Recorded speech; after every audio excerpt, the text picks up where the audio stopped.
M.A.R.R.I.A.G.E. The acronym can actually help you shape your personality to fit a successful marriage work. There is work in marriage. If you can imbibe these words that I'm about to share using the acronym, you're going to have a better experience with your spouse. Subscribe, share with a friend, like the video, and comment. So, M is for mutuality. You should be willing to share. Be willing to share things, information. Be willing to share yourself with the person you love. Be willing to share your mind, your soul in conversations, okay? In mutuality, there is sharing. Be willing to share too well. Come. You see, all these personal belonging, don't share this, my dear. Even spoon, share. You love this person, no be so. Be willing to share things. A for agreement. Two people cannot walk a journey without agreeing. Agreeing doesn't cancel out the fact that there will be differences in approach, in the way we see things. But in the differences, how can we come to a common ground? How can we level up? You cannot agree without communicating. You have to communicate. You have to learn how to talk, how to pass information to the person you love, how to understand information received or sent to you. Agreement will also demand responsibility from you, maturity, and a sense of ownership. Down to the R, responsibility. Responsibility is that you need to mature and come up to that level of gaining ownership of things. When they tell you ownership mentality at the workplace, in ministry, in this, you also need it in marriage. Yes, you need to be responsible. You need to take responsibility for your actions and also take responsibility of your spouse's actions. Yes, that's why there needs to be agreement. This is the way we're going to do this thing. No, if your partner now does something else, my dear, you love you don't love your partner again. You have to gain that mutuality to agreement so that you can easily take responsibility of your actions and your lover's actions as well. It's hard, I know, but you are in love now. Are you not in love with this person? The next R is respect. It's simply regard for another person. In the way you talk to the person, when you think about the person, in the way you see the person, even in their lowest state when they don't look like it, you still have regard for a fellow human being like you. It's not even because of the person's status or the person's account balance. No. The person is a human being like you. That is enough reason to respect the person. If at any point in time you're upset and you speak badly to the person, apologize, okay? And rearrange your mind to a default setting of having respect for people, having regard for people. Of course, I know you will get this one. Intimacy. People call it intimacy. Yes, intimacy is that you bear it. Nothing to hide. You know, the hot principle. Some people say the short principle: sincerity, honesty, openness, and transparency. If you don't have these qualities, you cannot even try intimacy. I'm not referring to sexual intimacy. No. With that's even an aftermath of this intimacy I'm talking about. If you really love this person and you want to spend the rest of your life with this person, you have to be bare. In your past, in your present, in your future. See, most people don't like to talk. It's touch.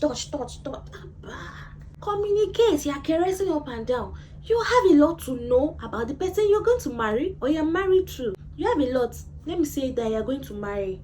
You're going to get married to. I think that one still speaks to more people listening to this video.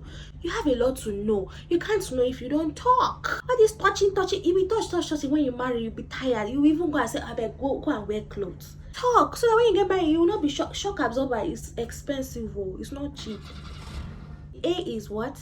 Accountability. Most people don't like this word. Me too, there was a time I didn't like it though. But now it's one of my favorite words. Accountability to each other. Babe, I was thinking of doing this tomorrow. Not that I'm about to do it. You knew that you were going to do that. You had a premeditation. Unless it was urgent, you should still even drop a message to your spouse. Whether the person's device is off, the device is on. Be accountable. Carry your partner along. Hiya. Be accountable to your partner, and then both of you, in the transparency, make sure you are tracking. Okay, we said we were going to do this by this time. What is delaying? What can we do better? How can we position ourselves? How can we get there? Okay, now we are there. Thumbs up. What next? As you are accountable, be tracking. And then both of you, please be accountable to a mentor or a coach. G for what? Growth, consistent learning. You don't know it all, oh my dear. The one that you thought you know, by the time you enter marriage, it will just look like what you know is not fitting this person. Like, you know, when you learn something in, I don't want to mention any name of a country, finish your first class in this place, and you now go to another university, your first class is like third class. You know what I mean? It's not fit. That's what I'm referring to. So you have to continue learning, and as you're learning, you're practicing. Don't just be headward. Practice, gym it, prove it right or wrong.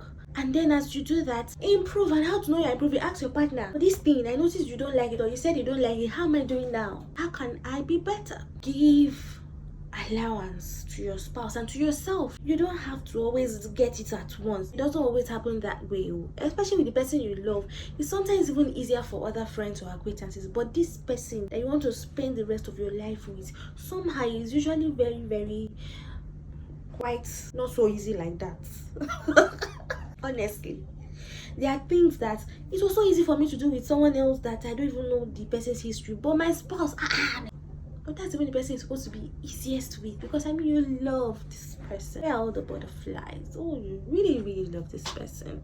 And this one, exclusivity. Exclusivity is simply the discipline of confining some experiences to a particular person. You have to stay chaste within the confines of marriage to practice some things like sex, romance, okay? Even to your imaginations, your feelings, you have to learn to restrict it to that person that you love. It's a discipline. It's not easy, naturally speaking. You have to discipline yourself, discipline your body, discipline your feeling that I'm not going to feel like this for this person. And how? You have to talk to yourself.